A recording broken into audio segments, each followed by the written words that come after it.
والصلاة والسلام على عباده الذين اصطفى خصوصا على أفضلهم وخاتم النبيين محمد الأمين وعلى آله وصحبه أجمعين. أما بعد، أعوذ بالله من الشيطان الرجيم. بسم الله الرحمن الرحيم. وكذلك جعلناكم أمة وسطا لتكونوا شهداء على الناس ويكون الرسول عليكم شهيدا.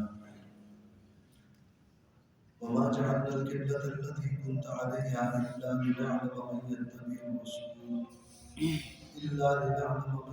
الرسول ممن ينقلب على عقبيه وإن كانت لكبيرة إلا على الذين هدى الله.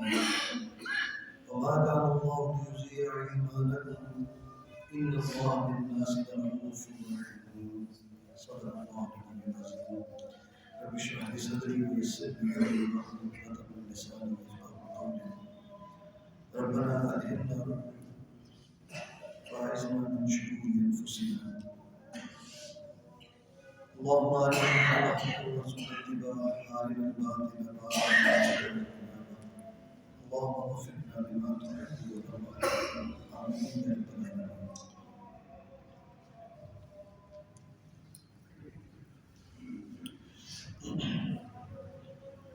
ذات میں نے آپ کے سامنے سورۃ البقرہ آیت نمبر 143 جو ہے وہ تلاوت کی. اس میں اللہ تعالیٰ اس امت کو بہترین امت بھی قرار دے رہے ہیں. لیکن ظاہری بات ہے کہ جب کسی کی ترقی ہوتی ہے، کسی کو دوسروں پر کوئی فضیلت حاصل ہوتی ہے، فضیلت دی جاتی ہے، پرائورٹی دی جاتی ہے، تو اس پر پرائورٹی دینے والے کا کہنے کہ اعتماد وہ بھی بڑھتا ہے اور ساتھ ہی یہ کہ اس کی ذمہ داریاں بھی بڑھ جاتی ہیں. کوئی شخص جو ہے وہ جب ترقی پاتا ہے تو اس کی رسپانسبلٹیز، اس کے فرائض، اس کی ذمہ داریاں بھی بڑھ جاتی ہیں. اسی اعتبار سے امت مسلمہ اسے یقیناً تمام امتوں پر یہ فضیلت بخشی گئی ہے. جیسا کہ سورہ آل عمران کی جو آیات ہے میں آپ کو پڑھ کر سناتا ہوں، اس کا بھی ترجمہ کر لیتے ہیں، جس میں اللہ تعالیٰ بیان فرماتے ہیں کنتم خیر امت اخرجت للناس. کنتم خیر امت، تم بہترین امت اخرجت للناس، نکالے گئے ہو لوگوں کے لیے. تأمرون بالمعروف وتنہون عن المنکر، تم نیکی کا حکم دیتے ہو اور برائی سے روکتے ہو. وتؤمنون باللہ، اور تم ایمان لاتے ہو اللہ پر. یعنی اس آیت کے اندر بھی امت کو اگر بہترین امت قرار دیا گیا ہے تو ساتھ ہی ایک ذمہ داری بھی سونپی گئی. وہ کیا ہے ذمہ داری؟ اس ذمہ داری سے بھی پہلے ایک یوں کہیے کہ اس کی روح سمجھائی گئی. اس ذمہ داری کی کس روح کے ساتھ جو ہے وہ کام کرنا ہے. مثال ہے اس کی، نماز پڑھنا ہے، نماز فرض ہے، کس روح کے ساتھ پڑھنی ہے؟ صرف فرض ادا کرنا ہے؟ نہیں، بلکہ کیا ہے کہ تمہیں اللہ کے سامنے حاضری، خشوع و خضوع، اس احساس کے ساتھ جو ہے نماز کو ادا کرنا ہے. اسی طرح یہ فرض تو سمجھا دیا گیا کہ تم بہترین امت ہو، اور تمہارا فرض کیا ہے کہ تم نیکی کا حکم دو گے، برائی سے روکو گے. لیکن ساتھ ہی یہ بھی بتا دیا گیا کہ اس کے پیچھے روح کیا کار فرما ہوگی. تمہیں یہ بات سمجھ لینی چاہیے کہ دنیا میں کوئی تو جیتا ہوگا کسی کے لیے یا اپنے کے لیے، اپنے لیے، لیکن تمہیں جینا ہے لوگوں کے لیے. تم اس دنیا میں برپا کیے گئے ہو لوگوں کی فلاح کے لیے، لوگوں کی رہنمائی کے لیے، لوگوں کو راستہ دکھانے کے لیے. ایک مثال سے جو ہے بات سمجھائی جاتی ہے. ایک باپ جو ہے بڑے اچھے انداز سے سمجھ سکتا ہے، کوئی بھی مرد جو ہے بڑے ایک باپ کی حیثیت. باپ کیا کہتا ہے اولاد کے حوالے سے؟ اس کا کیا رویہ ہوتا ہے؟ ہر باپ یہ کہتا ہے کہ میری اولاد اچھے سے اچھا، اس کو دنیا کا ہر معاملہ حاصل ہو جائے، ہر خیر اس کو حاصل ہو جائے. میری خیر، مجھے کچھ نہیں بھی ملا تو کوئی بات نہیں، کوئی فکر والی بات نہیں، مجھے آرام نہ بھی ملا تو خیر، میرے بچے آرام سے رہیں، مجھے کچھ اچھا کھانے کو ملے یا نہ ملے میرے بچوں کو اچھا ملنا چاہیے، مجھے پہننے کو اچھا ملے یا نہ ملے میرے بچوں کو اچھا ملنا چاہیے۔ یہ جذبہ اس کے پیچھے کیا ہے؟ یہ خیر خواہی مطلوب ہے اپنی اولاد کی، یہ ہر باپ سمجھ سکتے ہیں۔ اب یہ جو آیت کا حصہ ہے، کنتم خیر امت، تم بہترین امت ہو، اخرجت للناس، نکالے گئے ہو لوگوں کے لیے۔ جیسے ایک باپ کہتا نا اسی تکیدے واسطے کمانڈ ہے اولاد کی خاطر، ہماری تو خواہشیں ختم ہو چکی، ہم تو جو کچھ بھی کر رہے ہیں کس لیے کر رہے ہیں؟ اولاد کی خاطر۔ تو یہی اس امت کے اندر یہ جذبہ ہونا چاہیے کہ تم نے اپنے لیے نہیں جینا، اخرجت للناس، تم نکالے گئے ہو لوگوں کی فلاح کے لیے، پوری دنیا پوری انسانیت اس کو صراط مستقیم دکھانا، راہ راست پر لانے کے لیے کوشش کرنا، تن من دھن کپا دینا، اپنا آرام تک دینا۔ میں نے وہ جو باپ والی مثال آپ کے سامنے رکھی کہ باپ اپنا آرام قربان کر رہا ہے، اپنی ہر چیز قربان کرنے کو تیار ہے اور کر رہا ہے پوری بات کے لیے۔ یہی جذبہ کار فرما ہونا چاہیے تمہاری اس بہترین امت ہونے کے ناطے سے کہ تم اپنے آرام کو نہیں دیکھو گے، اپنی راحت کو نہیں دیکھو گے، اپنے دنیا کی آسائشوں اور معاملات کو نہیں دیکھو گے۔ تمہیں یہ دیکھنا کہ دنیا کس طرح اللہ سے جڑ جائے، انسانیت کس طرح سیدھے راستے پر آ جائے، اس کے لیے مجھے اپنا تن من دھن، اپنا آرام، اپنی ہر چیز قربان کرنی۔ اب دیکھیے ذرا صحابہ، آپ صلی اللہ علیہ وسلم سے بڑھ کر کون ہمارے لیے اسوہ ہو سکتا ہے؟ صحابہ کا طرز عمل دیکھ لیجیے کہ اپنا سب کچھ چھوڑ دیا۔ ذرا ایک مثال سے ذرا دیکھیے اس کے پیچھے، یعنی ابو جہل اسلام کا سب سے بڑا دشمن، وہ کہتا ہے کہ ایک رات بڑی شدید طوفانی بارش تھی، شدید، اور دروازہ کھڑا تھا۔ صحیح بات ہے، شدید طوفانی بارش میں رات کے وقت اپنے اپنے گھروں میں ہوں گے نا لوگ، دروازہ کھڑکا ہے، ابو جہل کہتا ہے تو میں نے کہا کہ اس شدید طوفانی بارش میں آدھی رات کو جو آیا ہوگا، پتہ نہیں کتنے ضرورت مند ہوگا جو اس طوفانی رات میں جو ہے وہ نکلا ہے گھر سے اور میرے دروازے پہ آیا ہے، نوک کر رہا ہے، تو کوئی ضرورت مندی ہوگا نا، کوئی بڑا ہی شدید ضرورت مندی ہوگا نا، ورنہ کون نکلے گا اس رات طوفانی رات بارش میں؟ تو دل میں کہتا ہے، میں سوچ کے نکلا کہ آج تو جو بھی ہوگا اس کی ضرورت ضرور پوری کر کے آؤں گا، جو اتنی طوفانی رات میں آیا ہے میرے دروازے پر۔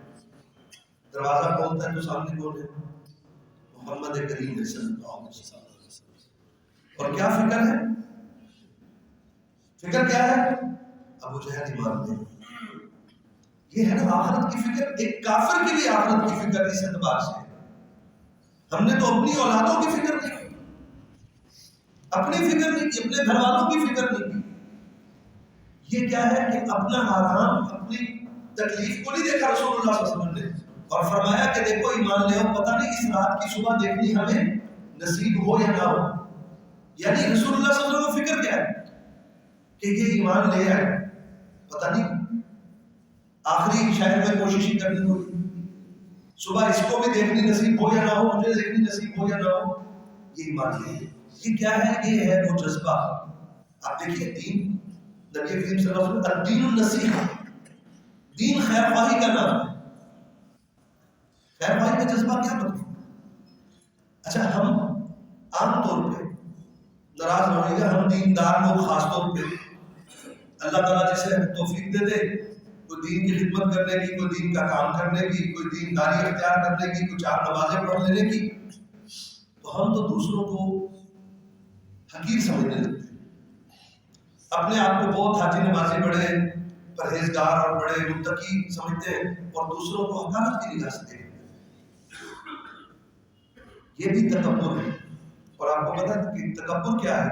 نبی کریم صلی اللہ علیہ وسلم نے جس کے دل میں کبر ہوگا، رائی کے دانے کے برابر بھی وہ جنت کی خوشبو بھی نہیں سنگے۔ تکبر تو اتنی بڑی لعنت ہے۔ اور تکبر کیا ہے؟ نبی صلی اللہ علیہ وسلم نے کسی کو حقیر جاننا اور حق بات کو چھٹانا۔ اس لیے پوچھا نا نبی صلی اللہ علیہ وسلم سے کہ کبر کیا ہے، تکبر کیا ہے؟ کیا اچھا پہننا، اچھا کھانا یہ تکبر ہے؟ فرمایا کہ نہیں، یہ تکبر نہیں۔ تکبر کیا ہے؟ کسی کو کسی بھی اعتبار سے حقیر، اپنے سے کمتر سمجھنا، چاہے وہ نیکی کے اعتبار سے کیوں نہیں آپ سمجھنا۔ کسی کو یہ حق حاصل نہیں ہے کہ کسی کو دوسرے کو دیکھ کر کسی تکبر میں مبتلا ہو کہ میں تو چنگا. یہ چنگائی کس کی عطا ہے؟ اگر آج مجھے کوئی توفیق حاصل ہے تو کس کی عطا ہے؟ اور اللہ مجھ سے چھین لے، اللہ نہ چھینے کسی سے بھی، اللہ تعالیٰ چھینتے نہیں، ہمارے اپنے کرتوت ہوتے ہیں. اللہ جب چاہے یہ توفیق واپس لے لے تو کیا میرا کسی پر زور چل سکتا ہے؟ حضور مثال بیان کرتے ہیں کہ یہ کبر اور دوسرے کو کسی تکلیف یعنی برائی میں دیکھ کر کبھی یہ مت سوچو کہ میں چنگا تھے یہ گندا نہیں. اس کی مثال یوں دیتے ہیں کہ حضرت عمر رضی اللہ تعالیٰ عنہ، آپ کے علم میں ہوگا، آپ کے ایمان لانے کا واقعہ تو سب کو یاد ہوگا، سب کو پتا ہوگا کیسے ایمان لائے تھے. کہ ایک دن جو ہے وہ گھر سے نکلے ہیں تلوار لہراتے ہوئے کہ آج تو میں یہ معاملہ جو ہے وہ ختم کر دوں گا، یعنی نکلے ہیں کہ آج میں محمد صلی اللہ علیہ وسلم رسول اللہ صلی اللہ علیہ وسلم کو ختم کر دوں گا. کیونکہ اصل میں عصبیت بڑی شدید تھی حضرت عمر رضی اللہ تعالیٰ عنہ کے اندر، اپنے قبیلے کی، اپنی قوم کی، کہ یہ جو ہے نا گمان یعنی دل میں یہ لے کے نکلے کہ بیٹا باپ کا دشمن ہو گیا، باپ بیٹے کا دشمن ہو گیا، بیوی میاں بیوی کو جدا کر دیا. نبی کریم صلی اللہ علیہ وسلم نے بعد اللہ ان کے خیال میں کیا تھا کہ بھئی بیٹا ایمان لے آیا تو بیٹا باپ سے جدا ہو گیا، باپ ایمان لایا تو باپ اولاد سے جدا ہو گیا، بیوی ایمان لے آئی تو وہ خاوند سے جدا ہو گئی. تو معاذ اللہ ہمارا تو شناسہ بھی گھیر کے رکھ دیا، کمزور کر کے رکھ دیا، تقسیم کر کے رکھ دیا. اس تصور کے آج میں یہ قصہ ختم کر دوں گا تلوار لہراتے ہوئے جا رہے ہیں. ذرا سوچئے جو بات سمجھانا چاہ رہا تھا کہ کوئی شخص دیکھ کے یہ کہے کہ آج یہ نبی کریم صلی اللہ علیہ وسلم کی جان کے در پہ جا رہے ہیں اور اپنے اندر کبر میں مبتلا ہو گیا ہو، تکبر میں کہ میں چنگا، میں تو مسلمان ہوں. اللہ نے کل کیا کیا؟ چند لمحوں بعد اسلام کی طاقت بنا دیا حضرت عمر فاروق رضی اللہ عنہ. اور خدا نہ خواستہ کوئی سوچنے والا اگر ایسا سوچ رہا ہوتا اس سے تو پھر چھین نہیں سکتا. میں یہ مثال اس لیے دے رہا ہوں کہ کبھی بھی تکبر میں آ کر، کبھی بھی بڑائی کے ساتھ جو ہے وہ کسی کو یہ مت دیکھے کہ میں اچھا ہوں یہ کمتر ہے. تقویٰ کا بھی تکبر ہی ہوتا ہے، یہ ذہن رکھیں. اور یہ تو بلکہ خطرناک عمل ہوتا ہے. ایک بات اور ہوتا ہے، یہ تکبر عام تکبروں سے بھی بڑا تکبر ہے. کیوں؟ ایک بات بتا دوں، بڑے سے بڑا گناہگار، بڑے سے بڑا گناہگار، بڑے سے بڑا جو آپ تصور کر سکتے ہیں نا گناہ کی بڑائی، وہ بڑے سے بڑا گناہگار جو ہے وہ واپس لوٹ سکتا ہے، توبہ کر سکتا ہے. کبھی زندگی کسی موڑ پر بھی جو برائی کو برائی سمجھ کے کر رہا ہے، جس کے اندر یہ ہے کہ یار کام خراب ہے، نہیں ہمت پکڑ رہا، نہیں توبہ کر رہا، نہیں لوٹ رہا، لیکن اندر احساس ہے، کہیں تھوڑا بہت احساس ہے نا، یہ ہو سکتا ہے توبہ کر لے اور لوٹ آئے. لیکن جس کے اندر تکبر ہے یہ اپنی کبریائی میں بلکہ خراب ہوتا چلا جائے.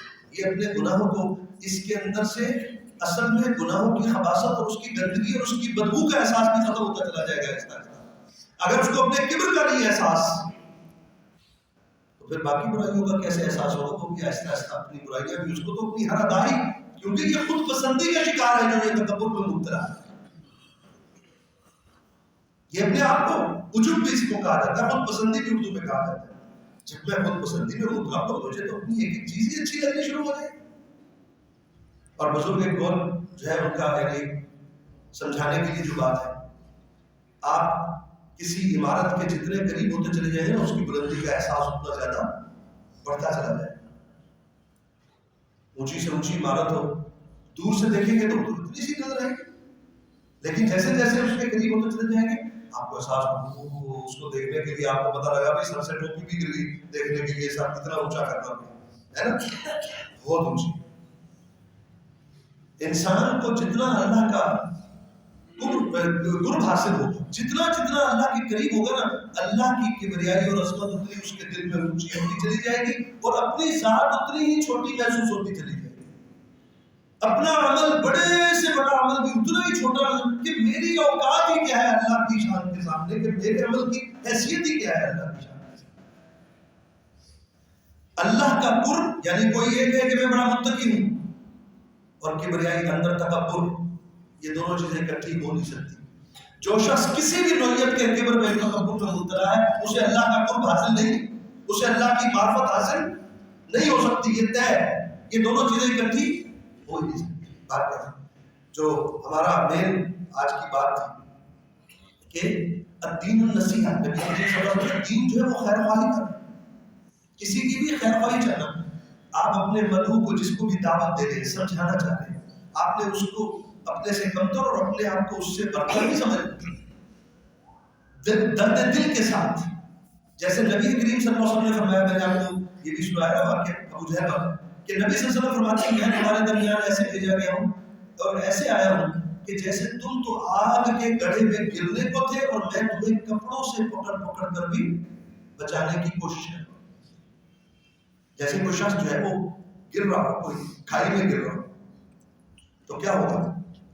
آپ اس کو پکڑیں گے، کوئی کندھے سے پکڑیں گے، بازو سے پکڑیں گے، ایٹ دی اینڈ جاتے جاتے اس کا کوئی کپڑے کا کوئی قمیض کا پلو بھی ہاتھ آئے گا تو اس کو بھی کوشش کریں گے کہ کسی طرح یہ بچ جائے. کہ میں تمہارے درمیان یہ کہ آخری حد تک میں کوشش کروں اور درد دل کے ساتھ. اگر درد دل نہیں ہے تو یہ جو بہترین امت ہونے کا اللہ تعالیٰ نے ہمیں خطاب دیا ہے، اس اعتبار سے سمجھ لیجیے کہ یہ ہمیں کبریائی کی طرف ہے. جیسے بچہ جو ہے اگر آگ کی طرف بڑھ رہا ہو، آج کل گھروں میں ہیٹر چل رہے ہو، بچہ خدا نہ خواستہ کوئی ہیٹر کی طرف بڑھے، آگ کی طرف بڑھے تو کیسے دوڑتے ہیں؟ اس کو بچانے کے لیے آگ سے کیسے دوڑتے، کیسے لپکتے ہیں؟ یہ درد دل ہے، یہ احساس ہے کہ کہیں یہ اپنا نقصان نہ، ہاتھ نہ جلا بیٹھے، اپنے آپ کو جلا نہ بیٹھے. یہ طلب لے کر امت کی اصلاح کے لیے، انسانیت کی فلاح کے لیے، انسانیت کی رہنمائی کے لیے اٹھنا ہو، یہ تقاضا ہے. باقی یہاں جو فرمایا کہ تم بہترین امت ہو اخرجت للناس، تمہیں اپنے آرام کو نہیں دیکھنا. آج ہمیں تو اپنے آرام کی فکر ہے، اپنے مال کی فکر ہے، اپنی دنیا کی فکر ہے، جبکہ یہ سب چیزیں قربان کرنی ہے اس امت کو اس کام کے لیے. تأمرون بالمعروف وتنہون عن المنکر، کہ تم نیکی کا حکم دیتے اور برائی سے روکتے. یہ جو خاص طور پہ جو پہلی بات ہے دعوت دین کی بات کی ہے، دعوت تبلیغ کی، یہ کوئی یوں نہ سمجھیے کہ یہ کوئی ایک اضافی شے ہے، بلکہ یہ فرض ہے، ہر شخص پر فرض ہے. نبی کریم صلی اللہ علیہ وسلم نے خطبہ حجۃ الوداع کے موقع پر کیا فرمایا؟ فَلْيُبَلِّغِ الشَّاهِدَ الْغَائِبَ، جو یہاں موجود ہے وہ سب پہنچائے اب ان کو جو یہاں موجود نہیں. کوئی استثناء ہے؟ رسول اللہ صلی اللہ علیہ وسلم نے قرآن کے بارے میں فرمایا بلغوا عنی ولو آیۃ، پہنچاؤ میری طرف سے چاہے ایک آیت ہی تمہیں کیوں نہیں آتی، ایک بات ہی دین کی تمہیں کیوں نہیں معلوم، اسے دوسروں تک پہنچاؤ اسی خیر خواہی کے جذبے کے ساتھ. تو مقصود یہ ہے کہ یہ جو دعوت دین کا کام ہے یہ ہر شخص کو احساس ہونا چاہیے کہ یہ میرا انفرادی فریضہ بھی ہے، اجتماعی فریضہ. یہ صرف مولوی صاحب کے کرنے کا کام نہیں. ہم نے دین، آج ہمیں مولوی سے شکوہ تو ہے لیکن ہم نے خود کیا کیا ہے دین کے ساتھ؟ ہم نے دین سیکھا. اگر آپ کسی مکینک کے پاس جائیں گے الف بے بھی نہیں پتا گاڑی کے بارے میں تو وہ تو آپ کو جیسے مرضی. آپ کسی ڈاکٹر کے پاس جائیں گے آپ کو کچھ بھی نہیں پتا اپنی صحت کے بارے میں، کوئی میڈیسنز کے بارے میں، کوئی کسی چیز کے بارے میں، تو جیسے چاہے وہ آپ کو کمیشن والی دوائیاں لکھ کے دے گا. ٹھیک ہے، تھوڑی بہت تو حاول ہونی چاہیے نا. تو دین کی بنیادی چیزوں کا علم تو ہونا چاہیے نا. میں اپنے باپ کا، اپنے بیٹے کا، اپنے بھائی کا جنازہ پڑھانے کے قابل تو ہوں، ہمیں تو وہ بھی نہیں آتا. ہم اپنے مردوں کو نہلا نہیں سکتے، کفنا نہیں سکتے، دفنا نہیں سکتے. جب ساری چیزوں میں آپ ڈپینڈنٹ ہیں تو ٹھیک ہے بھائی، جو جیسا کرے گا پھر بھگتنا ہوگا. تو باہر کیف ہمیں دوسروں کی فلاح کے لیے کھڑا کیا گیا ہے اس امت کو. اب جو دوسرا مقام میں نے آپ کے سامنے تلاوت کی تھی اس کا تھوڑا سا ترجمہ کر لیں. سورۃ البقرہ میں اللہ تعالیٰ نے بیان فرمایا وَكَذَلِكَ جَعَلْنَاكُمْ أُمَّةً وَسَطًا لِتَكُونُوا شُهَدَاءَ، اور اس طرح ہم نے تمہیں بنایا بہترین امت، واسطے والی امت. واسطہ کسے کہتے ہیں؟ ذریعہ، لنک. تمہیں بہترین امت بنایا ہے، واسطے والی امت بنایا ہے. پہلے دیکھیے جب بھی انسانیت میں کوئی گمراہی پیدا ہوتی تھی، شیطان گمراہیاں پیدا کرتا تھا تو اللہ تعالیٰ نبی بھیج دیتے تھے. اب کوئی نبی آنا ہے نہیں، یہ تو ہمارا عقیدہ ہے الحمدللہ، اور یہی سب سے بڑی حقیقت بھی ہے کہ اب کوئی نبی نہیں آنا. آپ صلی اللہ علیہ وسلم پر نبوت، رسالت، معصومیت ختم ہو گئی. اب کوئی نبی نہیں ہے. اب نبی نہیں آئیں گے، لیکن شیطان تو ہے، نفس بھی انسان کے ساتھ ہے، گمراہیاں تو پیدا ہوں گی. تو اب یہ کام کہ اللہ کے پیغام کو انسانیت تک پہنچانا، یہ کس کی ذمہ داری ہے؟ نبی تو آنا نہیں. پہلے کیا ہوتا تھا؟ اگر گمراہی پیدا ہوئی، اللہ نے نبی بھیجا، نبی پر آ رہی ہے وحی، اللہ کا پیغام وحی وہ آ رہی ہے نبی پر، اور نبی پہنچا رہے ہیں لوگوں تک. ٹھیک ہے. اب نبی تو آنے نہیں، تو اب اللہ کا پیغام، آخری پیغام بھی آ چکا، قرآن. اب اس پیغام کو، اس قرآن کو لوگوں تک پہنچانا، اس دعوت دین کو لوگوں تک پہنچانا منطقی اعتبار سے بھی کس کی ذمہ داری ہے؟ نبی تو نہیں آئیں گے. اب وہ اس امت کی ذمہ داری ہے، پوری کی پوری امت کے ذمہ لگا دی ہے کہ تمہیں ایک بات بھی پتا ہے دین کی، قرآن کی آیت، اس کو آگے پہنچا.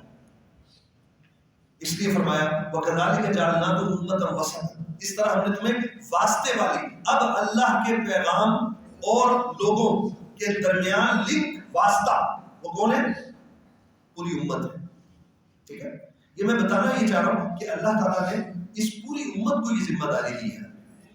یہ کار نبوت بھی کہتے ہیں، یہ نبیوں والا کام جو ہے اس پوری امت کے ذمہ لگا دی ہے. اس پیغام کو آگے پہنچانا ہے. اس کو یہ نہ سمجھا جائے کہ یہ کسی خاص طبقے کی ذمہ داری ہے، مولوی صاحب کی ذمہ داری ہے، صرف علماء کی ذمہ داری ہے. نہیں، یہ ہر فرد کی ذمہ داری ہے. اور یہ ذمہ داری کا لفظ چھوٹا میں کہہ رہا ہوں اس لیے اصلاً فرض ہے. دعوت دین کیا ہے؟ فرض. یہ نہیں ہے کہ یہ کوئی نفلی کام ہے، یہ کوئی اضافی کام ہے، کوئی کر لے نہیں کیا تو خیر ہے. اور اللہ تعالیٰ فرماتے ہیں قرآن پاک میں قُوا أَنفُسَكُمْ وَأَهْلِيكُمْ نَارًا، بچاؤ خود کو بھی اور اپنے گھر والوں کو بھی. منیمم. اس سے تو کوئی بندہ کوئی دوسری رائے ہو سکتی ہے کہ اپنے گھر والوں کی، اپنے بیوی بچوں کی ذمہ داری بھی نہیں ہے اس پر کہ ان کی تربیت کی ہے. اور ایک بات ذہن میں رکھیے گا، تعلیم اور تربیت دو چیزیں جو ہیں یہ دونوں علیحدہ چیزیں ہیں. تعلیم اور شے ہے، تربیت اور چیز ہے. تعلیم کیا ہے؟ آپ نے فرض کر لیں کسی کو بتا دیا کہ جی نماز فرض ہے، 5 وقت کی نماز فرض ہے، اس میں یہ 5 نمازیں، ان کے یہ نام ہے، ان کے اتنے فرائض ہیں، اتنی سنتیں ہیں، یہ 5 وقت پہ نماز پڑھنا فرض ہے. یہ ہے تعلیم. بتا دی. تربیت کیا ہے؟ اب اس نماز کا عادی بنانا، اس پہ اس کو عمل کروانا، یہ تربیت سے ہوگا. تعلیم آسان ہے، تعلیم آسان ہے. تعلیم آپ مولوی صاحب سے بھی دلوا لیں گے، اسکول کالج سے بھی دلائی جا سکتی ہے. تعلیم آپ پیسوں سے بالکل دلوا سکتے ہیں، اور یہ بڑا آسان کام، بڑا مختصر ٹائم میں کام ہو سکتا ہے. تربیت ایک بات ذہن میں رکھیے، اگر کوئی سمجھتے ہیں کہ مولوی صاحب تربیت کر جائیں گے، اسکول کالج کا ٹیچر کر جائے گا، تو یہ آپ کی بہت بڑی غلط فہمی، غلطی ہے. تربیت آپ کو ہی کرنی پڑے. تربیت تو قدم بہ قدم بچے کو سمجھانا، ٹوکنا، روکنا، بتانا، یوں نہ کرو، یوں کرو، یہ ایسے کرنا ہے، یہ ویسے کرنا، یہ قدم بہ قدم کرنے والا کام. اور یہ کبھی بھی کوئی نہیں کر سکتا سوائے ماں باپ کے. آج تعلیم تو عام ہو گئی، تربیت کا فقدان ہو گیا. تربیت کیونکہ ماں باپ نے ذمہ لگا دی، شاید پیسے بھر کے مولوی صاحب یہاں استاد کر دے، نہیں کرے. تربیت تو پھر ہمارا میڈیا کر رہا ہے، سوشل میڈیا کر رہا ہے، دوست احباب کر رہے ہیں، دوستوں کے حوالے کیا ہوا بچوں کو. ماں باپ کو چاہیے خود دوست بنے بچوں کے، خود تاکہ تربیت کر سکیں. تمہاری کیا بات جو ہو رہی تھی قُوا أَنفُسَكُمْ وَأَهْلِيكُمْ نَارًا، کہ بچاؤ خود کو بھی اور اپنے گھر والوں کو بھی جہنم کی آگ سے. کم از کم گھر والوں تک دعوت دین پہنچانا، دین کی بات پہنچانا، ان کی تربیت کرنا، دینی تربیت کرنا، یہ ہماری ذمہ داری ہے. ویسے تو میں نے بتایا کہ دین کا کام، دعوت دین کرنا ہر بندے پر فرض ہے، لیکن یہ تو پہلا دائرہ ہے جو میں آپ کو بتا رہا ہوں کہ گھر والوں کی تربیت کرنا، ان تک دین پہنچانا.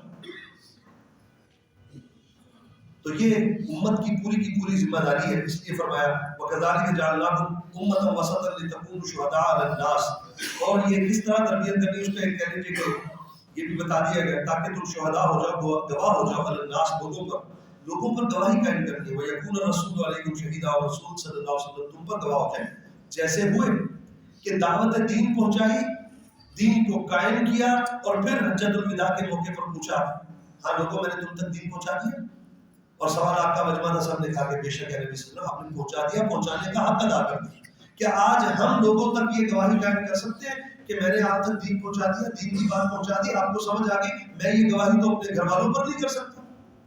کر سکتے ہیں ہم اپنی اولاد کے ساتھ یہ بات یہ اللہ ہاں بھائی میں نے پہنچا دی، میں نے حق ادا کر دیا دین پہنچانے کا، تمہاری تربیت کرنے کا دین کے اعتبار سے. آج ہم بھی اپنے بچوں کے لیے گواہی قائم کر سکتے ہیں، اور جبکہ پوری دنیا کے سامنے یہ گواہی قائم کرنی ہے اپنے انفرادی قول و فعل سے بھی، اور دین کو قائم کر کے، دین کا نظام جو ہے وہ قائم کر کے دنیا کو دکھا کر کہ یہ دیکھو یہ ہے اللہ کے دین کی برکات، یہ ہے نظام زندگی. یہ مطلوب ہے دعوت دین کے حوالے سے. اللہ تعالیٰ سے دعا ہے اللہ تعالیٰ ہمیں عمل کی توفیق عطا فرمائے. وآخر دعوانا الحمدللہ.